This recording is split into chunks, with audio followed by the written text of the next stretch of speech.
Folks in Garnet Springs still talk about the Christmas Eve that Cyrus Prentice rode out to the Selby Ranch and didn't come back till morning.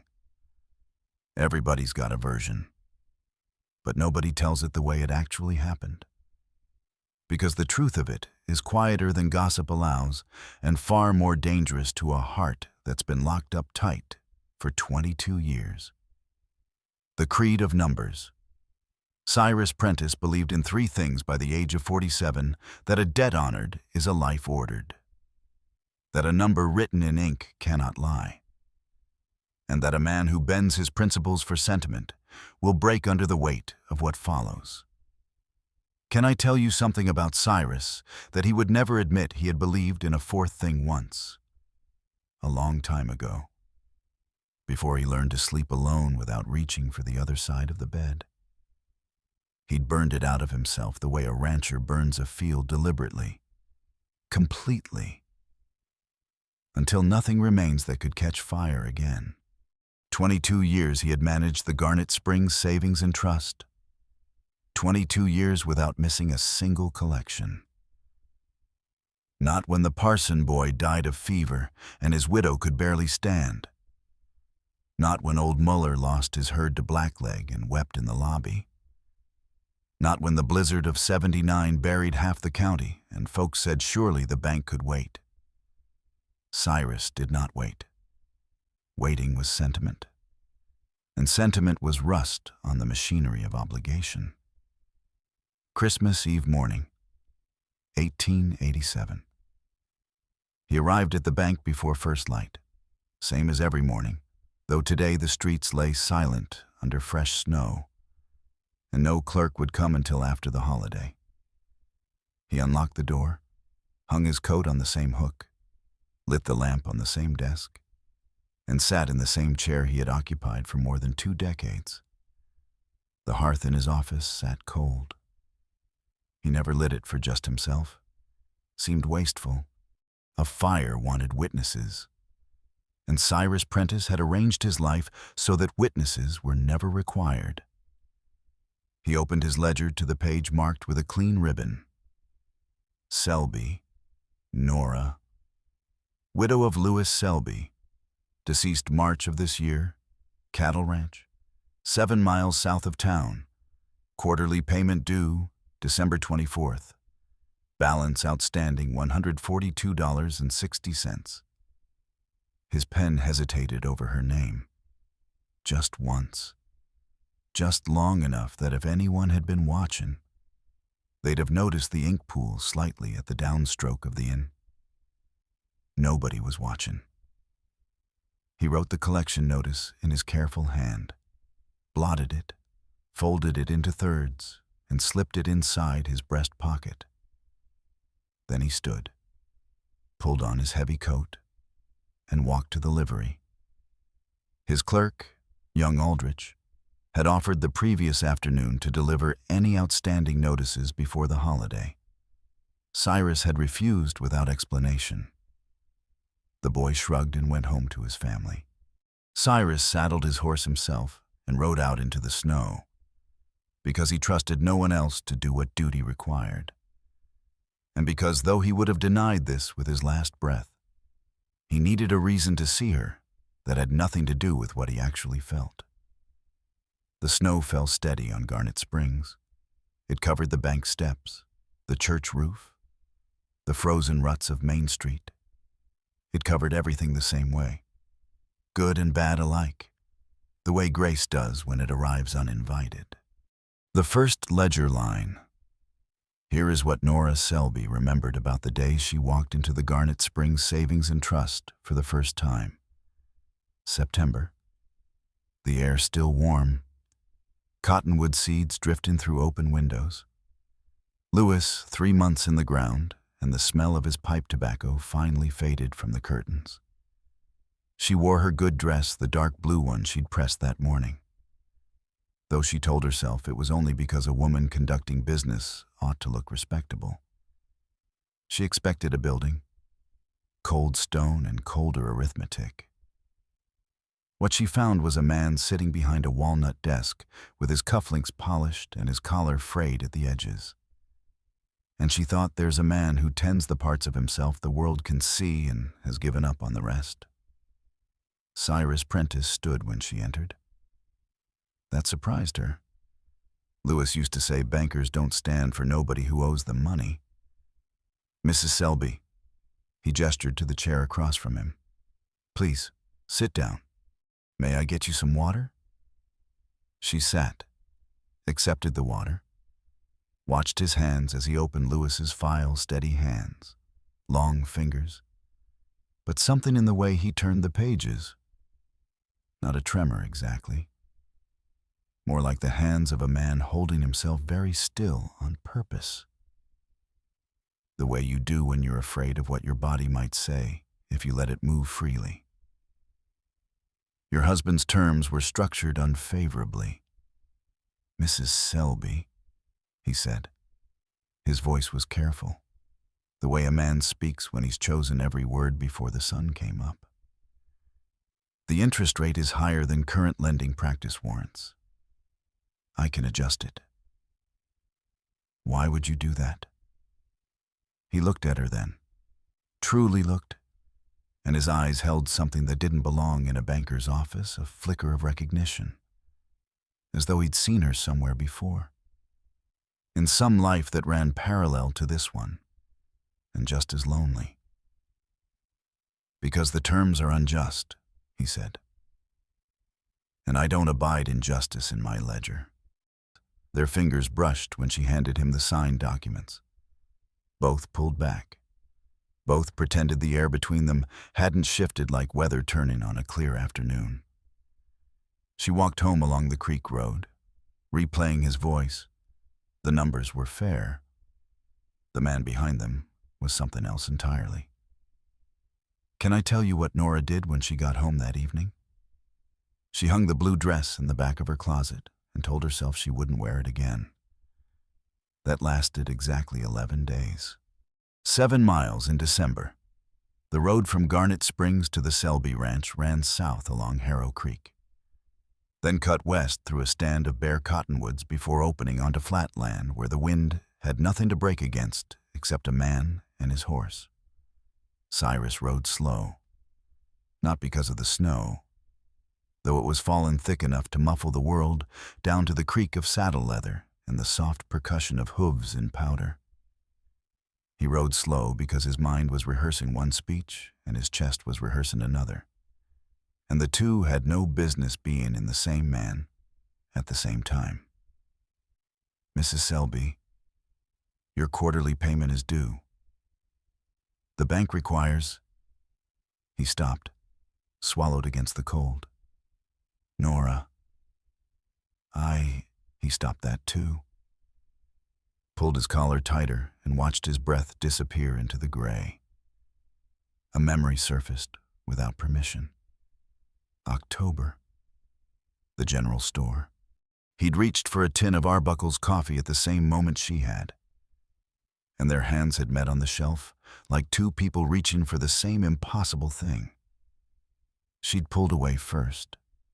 He'd pulled away faster. Old Fulton behind the counter had watched them both with the quiet amusement of a man who'd seen this particular dance before and knew how it ended. 7 miles took the better part of an hour in that snow. By the time he reached her gate, the sky had gone from gray to the color of spent ash, and the temperature had dropped enough to make his horse stamp and blow.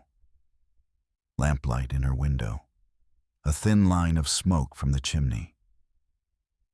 The modest ranch house stood against the white fields like something hand-drawn simple, sturdy, warm in a world that offered no warmth without labor. He tied his horse to the fence post, brushed snow from his shoulders, climbed the 3 porch steps.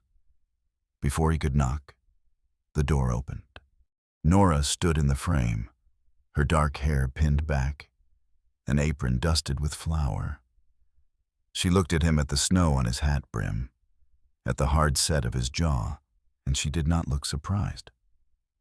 Not even a little, as if she'd been listening for hoofbeats since September and had only been waiting to learn which day he'd finally come. She stepped aside, "Come in, Mr. Prentice. You must be frozen clear through." He crossed her threshold, and something crossed with him that had no name and no place in a banker's ledger, and no intention of going back out into the cold. What the town couldn't see, I reckon Nora could have stopped it. Any number of times between September and December, she could have chosen different days for the market, different roads for her errands, different pews at Sunday service. She didn't. October bled into November, and the coincidences stacked up like cordwood against a cabin wall. She began choosing market days when she knew, somehow just knew, that Cyrus walked from his boarding house to the bank along the east side of Main Street at 8:15. He began taking the longer route past the post office, which happened to pass the mercantile where she bought flour, which happened to have a window that faced the street. Neither spoke of it. That was the arrangement. An unspoken agreement between two people who understood that what they felt would not survive the light of day. The church social in November was the worst of it, or the best, depending on how you reckon such things. Can I tell you what Nora never told anyone? She pressed that blue dress 3 times before she wore it that evening. 3 times. Heated the iron, smoothed the fabric, found a wrinkle that existed only in her nervousness, and pressed it again. The kitchen smelled of hot starch for an hour afterward. They sat on opposite sides of the fellowship hall, 50 people between them. Fiddle music scratching through hymns turned danceable. The smell of cider and pine boughs thick in the warm air. Might as well have been alone in a room, Mrs. Creighton, the pastor's wife. Watched them not watching each other with the sharp eye of a woman who made other people's business her Christian duty. She leaned toward her husband and whispered something. He shook his head. She whispered again, louder, at the punch table. Nora and Cyrus found themselves side by side. An accident. If you believe in accidents. I don't. Fine evening, Mrs. Selby. Very fine. Mr. Prentice. Polite words, meaningless words. Words that carried so much weight beneath them that both their voices dropped to near whispers, as though the truth might leak through if they spoke any louder. A creditor cannot court a debtor. Everyone in Garnet Springs knew that. Nora knew it coldest of all. If she showed affection for the man who held her mortgage, every soul in this room would say she was buying mercy with her virtue. And Cyrus, if he softened a payment for a woman he favored, his 22 years of integrity would dissolve like salt in a spring flood. She stopped rearranging her market days after that night.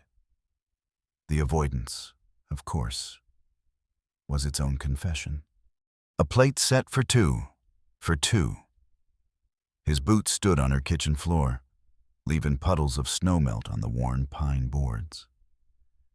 The cabin was small, 4 rooms, maybe 5 if you counted the lean-to pantry, but warm in the way that only a home tended by hands that care can be.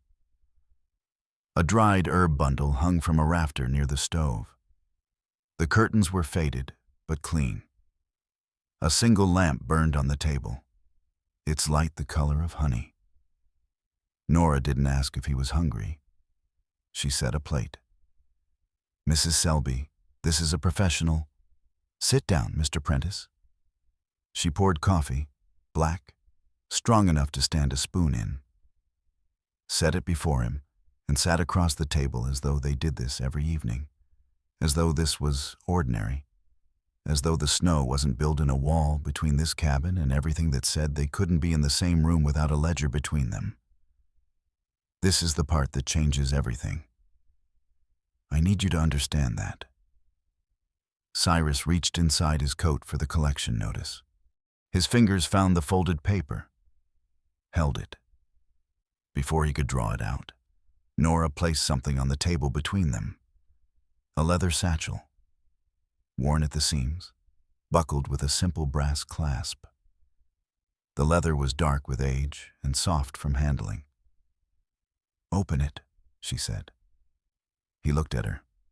"It ain't money. Mr. Prentice, open it." His hands, though steady, precise. Banker's hands unfastened the clasp. Inside, a bundle of letters and notes.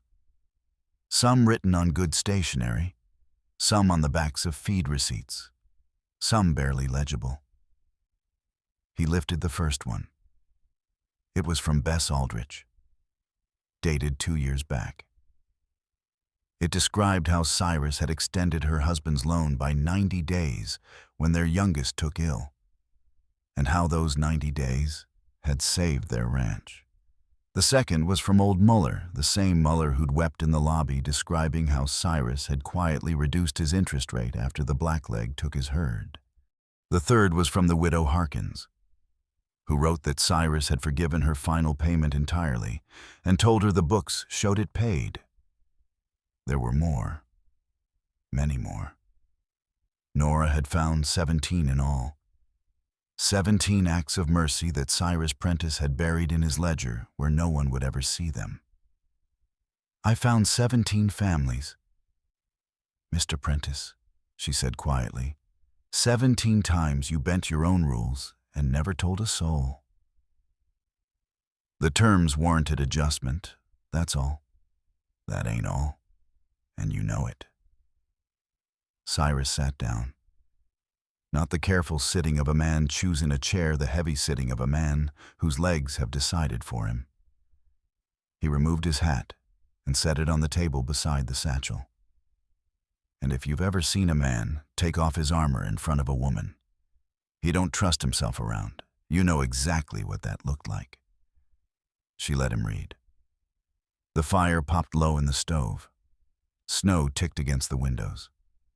Neither spoke for a long time. The letter he burned. "I need to take you back. 3 weeks before Christmas Eve, late November. The night Cyrus Prentice tried to kill what he felt and nearly succeeded. He sat in his office past midnight. Lamp turned low, a sheet of bank stationery before him. The cold hearth beside his desk gaped dark like an open mouth with nothing to say. He'd written 4 lines. "Dear Mrs. Selby, Nora, I find myself unable to reconcile my professional obligations with a personal matter that has no place in this correspondence. And yet I cannot." He read it back. Read it again. Then he fed it to the stove and watched the paper curl and blacken until there was nothing left but ash and the smell of ink burning on good paper. Earlier that week, he'd caught himself writing, "Extension granted 90 days" on her account. No justification, no board approval.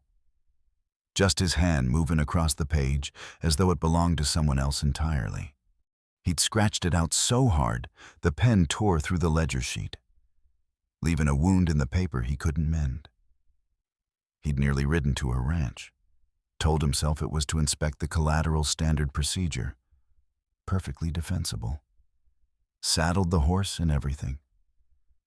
Got as far as the edge of town before he turned back.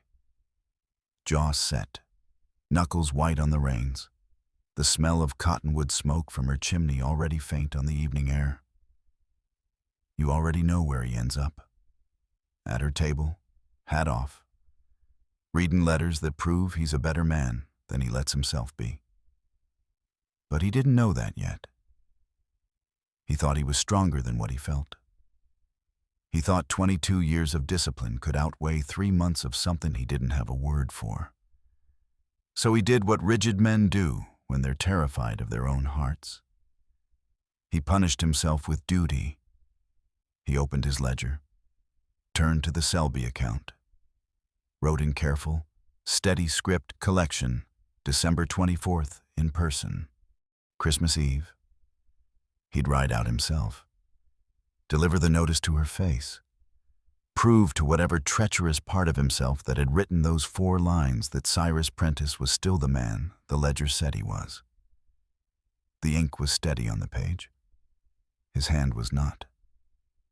He closed the ledger, turned down the lamp, and walked home through empty streets to a boarding-house room where the hearth sat cold and the bed held only the shape of his own choices. The fire they built together. The letters lay spread across Nora's kitchen table like evidence in a trial, where the defendant was being convicted of goodness against his will. "How did you find them?" His voice came out rougher than he intended, stripped of its banking cadence. Just a man's voice, raw at the edges. "I asked," she said simply. "After Lewis passed, folks came to pay respects. They talked.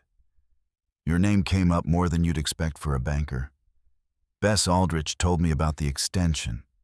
Muller told me about the interest rate. I started asking others." She paused. 17 families. Mr. Prentice, 17 times you chose mercy when nobody was looking. The terms warranted adjustment. Sound banking practice accounts for stop. She said it quiet but firm, the way you stop a horse that's about to bolt. Stop hiding behind that ledger voice. Not tonight. The fire in the stove had burned low. She rose to tend it, and he stood to reflex, not decision, the way a body moves toward what it needs before the mind can object. She handed him kindling without asking. He fed it to the coals while she struck a match from the box on the shelf. Their hands worked in a rhythm that had no right existing between 2 people who'd never shared a hearth. And yet there it was, natural as breathing, close as prayer. And here is the secret at the heart of this whole story. They both knew, standing that close, firelight catching the lines of each other's faces, smelling of coffee and wood smoke and the particular scent of winter on wool. They both knew what this was, and neither said it aloud, because saying it would make it real. And real things between a banker and his debtor carry consequences that reach far beyond a kitchen on Christmas Eve. The fire caught. Warmth pushed back against the cold like a hand against a closed door, steady and insistent. "I stopped lighting fires for just myself," he said. 4 years ago. Seemed like a waste. 3 winters now," she said.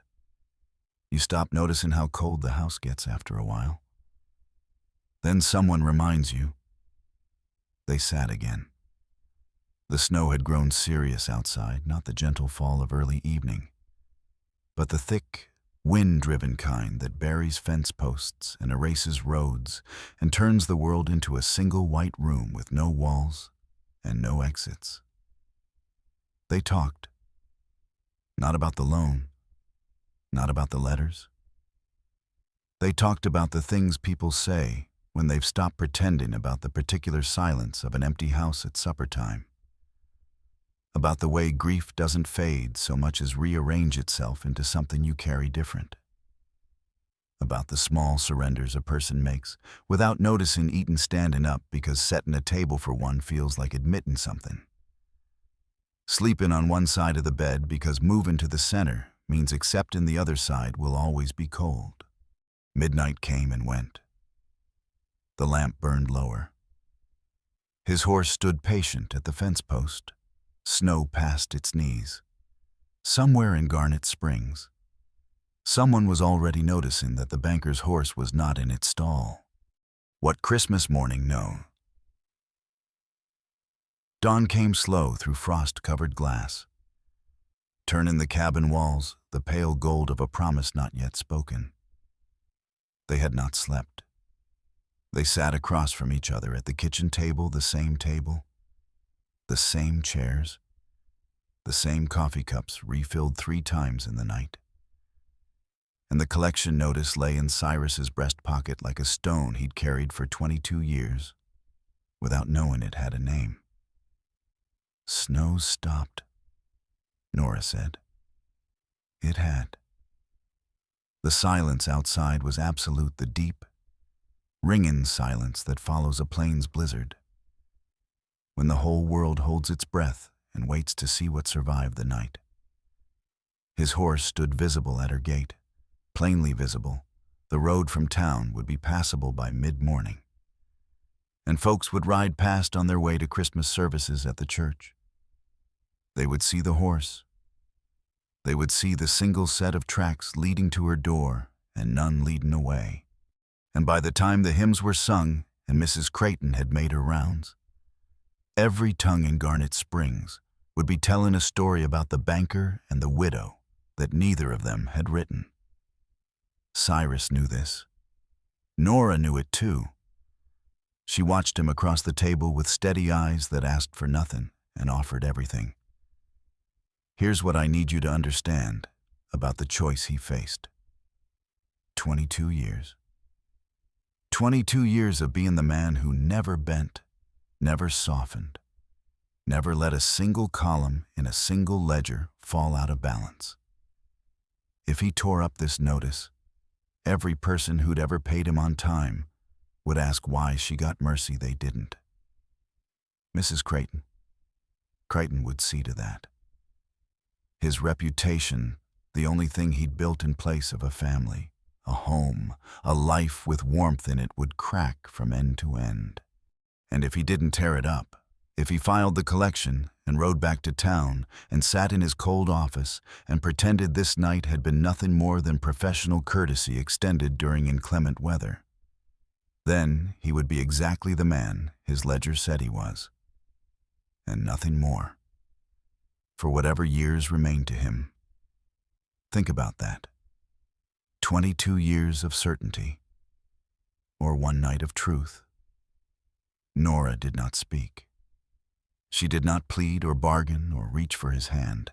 She simply sat with him in the pale Christmas light and let him be the man he was becoming, not the man he'd been.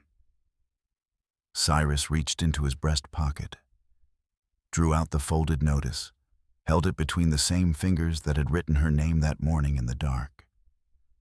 Then he tore it, once across the middle, once more, deliberate and slow. The pieces fell to the table between them, like the last leaves of a season that was finally, mercifully, over.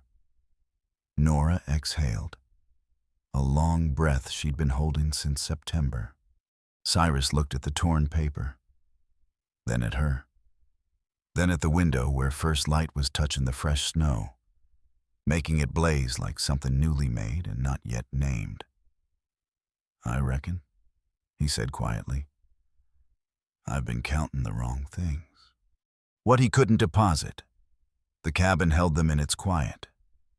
No speeches, no declarations, no grand gestures of the kind that happen in stories where people are braver than real folks tend to be. Just two people sitting in the still aftermath of a man tearing up the document that defined him, and a woman letting him do it, without making it easy or hard, just letting it be what it was. The torn notice lay on the table between the coffee cups and the leather satchel. Nora gathered the pieces without ceremony, folded them once, and set them aside. Not thrown away, not burned. Set aside. The way you set aside something that mattered once, but has done its last work. She rose and lifted the coffee pot from the stove, crossed back to the table, poured for him first, then herself the ordinary choreography of a life shared, performed as though they'd rehearsed it across 1,000 mornings instead of just this one. When she set the pot down, her fingers brushed his around the cup. Neither pulled away. Neither needed to speak about it. Some things are settled by hands before hearts find the words. And this was one of them. Remember what I told you about Cyrus Prentice's creed that numbers never lie? He was right about that. He'd just been counting the wrong things. 22 years of collections. And the only balance that mattered was the one he couldn't enter in any column, the debt a lonely man owes to the woman who showed him what he was worth when he'd forgotten how to calculate it himself. He picked up his hat from the table, turned it once in his hands, the same hat he'd worn riding out into the snow. The same one he'd removed when 17 letters broke him open like a river breaks through ice in spring. He looked at it the way a man looks at something that used to fit and don't anymore. Then he set it back on her table. Not on his head, on her table. Beside the satchel and the torn notice and the coffee cups still warm from their hands. If you've never seen a man choose where he belongs with a single quiet gesture, I reckon I can't explain what it looked like. But Nora understood. Her hand found his across the scrubbed pine surface, and she held it the way you hold something you've been waiting for, without knowing you were waiting, firm and gentle, and without any intention of letting go. Outside, the Christmas sun climbed above the Kansas plain and set the snow to blazing white and gold.